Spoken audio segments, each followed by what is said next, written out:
Do you want to know the 5 traits of marketing legends? Then stay tuned. Hey, I'm Sam Dunning, co-owner over at webchoiceuk.com and host the Top 100 B2B Marketing Podcast, Business Growth Show. And if you haven't yet, check out my weekly emails where I share actionable B2B marketing, website SEO tips, useful podcasts, goodies, and more. You can give it a shot over at businessgrowth.email. So after being in B2B websites, SEO and marketing for the last 10 to 12 years, I've had my fair share of failures and learnings, plus interviewing some 300 plus guest marketing experts on Business Growth Show. I've managed to steal some super learnings, all things marketing, and I want to share 5 of the top traits I believe that's going to help make you a marketing legend. Let's dive in. So the first trait is they think like the founder or the CEO of the business. And what I mean by that is they really care about the outcomes they bring. So in my opinion, this might sound harsh, but if you're working in an organization and you don't care about either the offer, the product, the solution itself, or the results or impact it has on your customers and clients, then what's the point? You're not really going to have any kind of passion towards the product or service or the results it brings. It's going to affect the work you do. So that is very important in my opinion.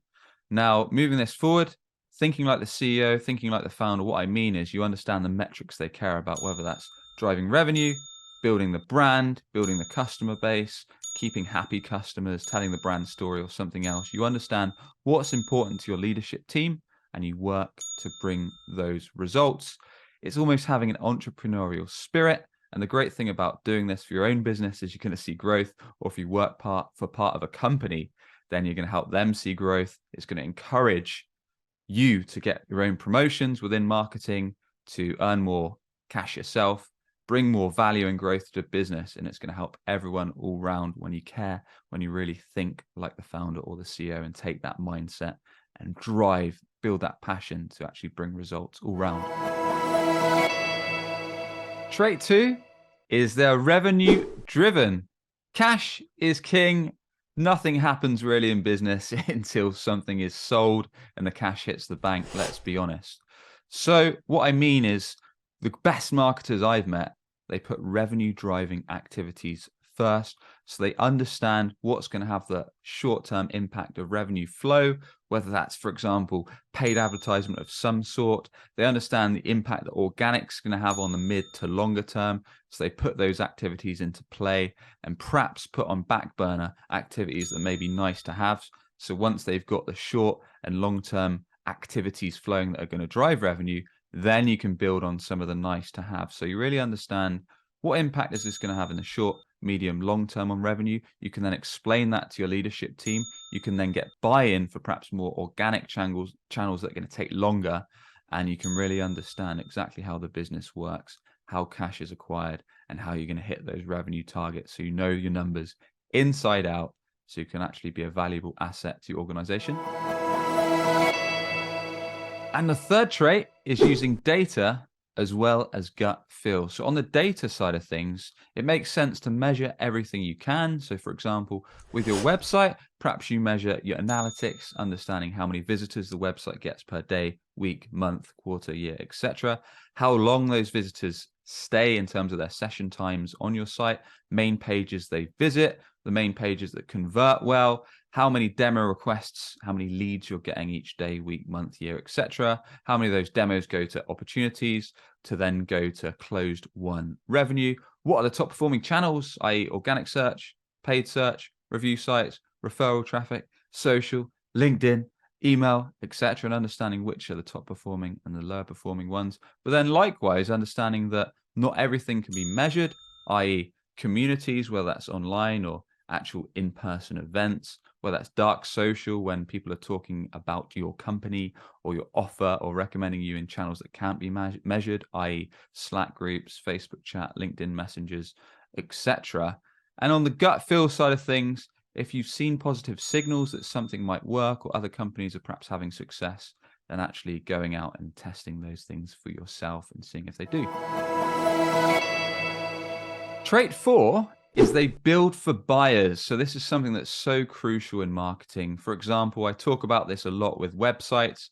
They often get built for the CEO or the internal marketing team on what they personally think looks good, when ultimately you're not the one buying your product or service, but your ideal client is the one you want to buy it. So why not build everything out for them? So that's why it's so important to know your ideal customers' problems, their frustrations, their common pain points, their aspirations, the type of language they use, and their main goals. So you can craft everything for them, from your messaging, from the website design, the main pages, the way you talk, the words you use, to make sure you're not using jargon, but you're actually using words they understand and they use on a day-to-day, to make sure everything hits home, everything resonates with those ideal clients. So you're crafting for them right from your website headline, messaging, ad copy, your blog articles, if you're producing a podcast, if you're producing YouTube, if you're producing different forms of media that's perhaps going to go out on LinkedIn ads, everything is built with the buyer in mind. You're directly talking to their problems. You're directly talking to their goals, their aspirations, where they want to get to, because you've interviewed your target clients. You know what they care about. You're building for them. It's going to help your sales team. It's going to help your marketing team, and it's going to help your revenue, because it's actually going to attract those target clients because you're speaking directly to them rather than guessing and trying to think you know what they're talking about when actually you don't. And at number 5, last but definitely not least, is they run regular experiments. So experiments are super fun, but they're also a great way to improve your personal experience. So if you're a marketer as part of an organization, I'd highly recommend you run some marketing on the side as a side gig or a side project, whether that's something like setting up your own blog, setting up your own e-com website or B2B little site, or maybe a podcast or video series, so you can get hands-on experience in a project, see how it goes, get some failures, get some winnings, maybe make a little bit of money on the side, show your team or show your future organization you've actually managed to build something from the ground up and get some results and some learnings from, because that kind of hands-on experience is so valuable. But moving this to a business standpoint as well, experiments are crucial, because if you just do the same thing, if you're doing the same tactics, strategies, channels for your business each and every month, your business is just going to see a flat line in terms of revenue, or maybe even dip when the market changes. Whereas if you're trying new things out, then you could see results. So what I mean by that is experiments. So for example, Web Choice, a couple of experiments we're running right now at the time of recording are cold calling, cold email, YouTube Shorts, and TikTok Shorts with podcast and solo podcast clips. Essentially, we go in with a set time frame, i.e. we're going to give this 3, 6, 12 months. This is roughly what we think it will generate. This is the amount of time or resource or spend we're going to put into it. And if we don't see an outcome, positive revenue by this stage, then we'll ditch it and we'll move on to something else. Whereas if we do see positive signals, results, income, revenue, then we ramp up spend. So it's not really a lose-lose. If things don't go well, you've learned from it, you can move on to the next channel for the next experiment. If it works, excellent. Let's invest more time, resource, or budget into it, and let's scale it up. Because if you're not running these things, then like I say, your business can stand flat, not make growth. And from a personal level, it can really build on your own hands-on experience, which is almost invaluable. And there you have it. I hope you found these 5 traits that make up a marketing legend of use. As always, if you enjoyed it, a quick rating or review on Spotify or Apple Podcasts is very much appreciated. Or if you're on YouTube, a quick subscribe goes a very long way. And with that, I'll catch you on the next episode. Cheers.